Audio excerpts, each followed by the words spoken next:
Now, still staying with politics, the Socio-Economic Rights and Accountability Project, SERAP, is urging all 19 presidential candidates announced by the Independent National Electoral Commission to publicly declare their assets and liabilities ahead of the 2027 presidential election. SERAP wants the candidates to disclose their assets and liabilities, those of their spouses, and where applicable, their unmarried children under the age of 18. The organization is also calling on the presidential candidates to disclose the legitimate sources of their significant assets and publicly commit to rejecting vote buying and electoral bribery before, during, and after the election. And now to discuss this, we're joined by a public affairs analyst, Professor Simeon Unna. Professor Unna, thank you so much for coming around. For having me, Leko. Yeah, pretty good. Now, asset declaration before assuming political office is not new in Nigeria. So after years of practice, what has that actually achieved for the country? Practically nothing, because these assets are not declared. And when they are declared, they are haphazardly declared. You will recall during the last administration that on hand, the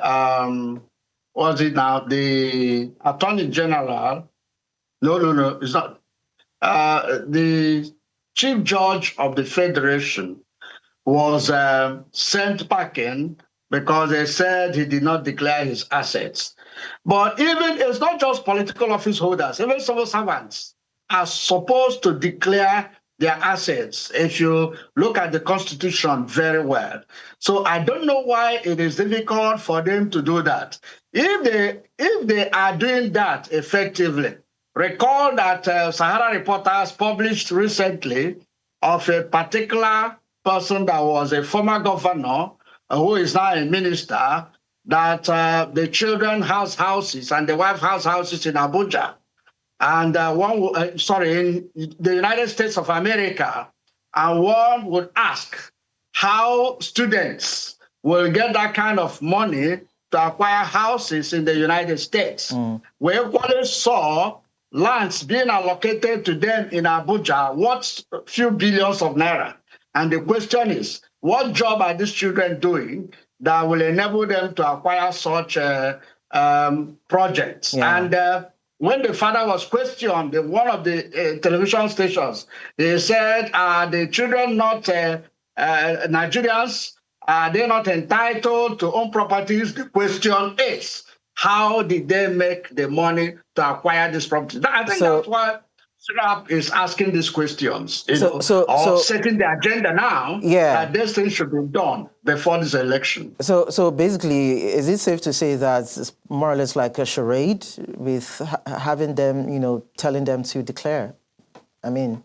You said so. SERAP has gone to court on several issues, and most of the time, they will get judgment when it has become an academic exercise. Recall the last judgment they got against the National Assembly. Those vehicles the bulletproof cars had already been bought.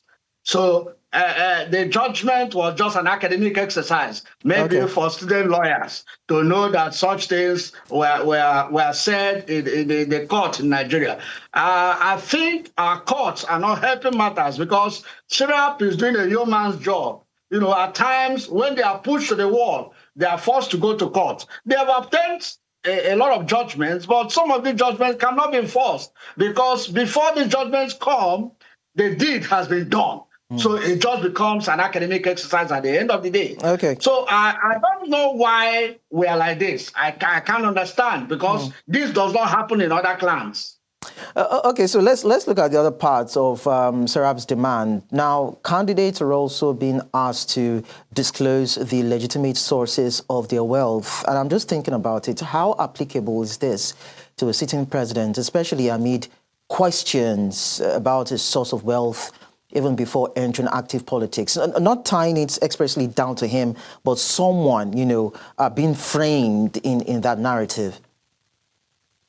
SERAP can always go ahead and say what they want, but the people involved will do what they like because they know that SERAP has no powers to enforce those things. But the courts that would have helped matters will equally be doing the dialing until the elections are over. Maybe when the elections are over, they will declare the judgment, which will now be, like I said before, an academic exercise. But it is what SERAP is saying is germane, because you can see people that were not very rich before they get into office. By the time they come out of that office, they become billionaires and trillionaires.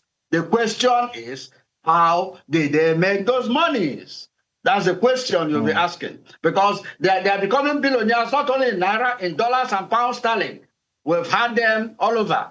And so the question is, we've got to know how much were you, what was your worth before you got into office? And when you are leaving office, what is your worth? So we can compare notes and look at your salary, your package, and whatever, and see whether it matches what you are displaying at the end of the day. We have had issues of people in government acquiring mansions, even in Abuja and Dubai.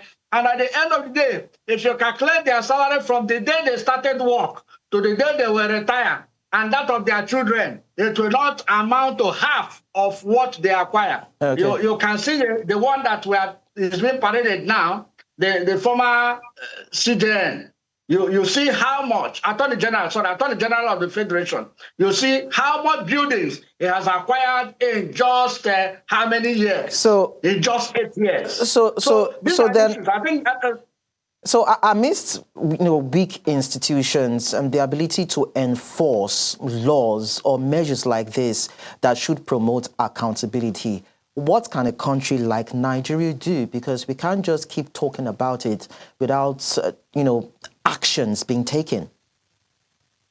I've said this severally, that when, punishment is not meted out for wrongdoing, you are encouraging others. And the Holy Books capture this succinctly, that if judgment is not speedily executed, the heart of men is said to do evil. Our court should be up and doing. Our court should declare this judgment, enforce it, so that people will go to jail. But a situation where people don't go to jail for looting the treasury, what do you expect? Others will think it's a normal thing. We had a situation in this country where somebody was in charge of the funds for pensioners, and billions were missing. He did not deny he got those billions, but he went to court and did plea bargaining, and they said he should pay 5 million. Do you know what happened? He went to the boot of his car and collected 5 million and gave to them and walked away free. You see, so when you do such things, what do you expect? And they're asking people to come and declare the asset. They will not declare that. They will not declare it. How many of them have declared such assets? If they do, they will, in fact, declare what they are supposed to get in the next 4 years as their assets today. Wow. That's what some of them do. Because we have seen situations where such things were interrogated in court. We discovered that what they declared was what they presume what they are going to acquire in 4 years, and they declared it as their assets today. Well, that's interesting. One will now ask same question as to how do we now deal with this, but I'm guessing this is going to be a conversation for some other time. Thank you so much, Professor Simeon, for sharing your thoughts with us. Thank you for having me.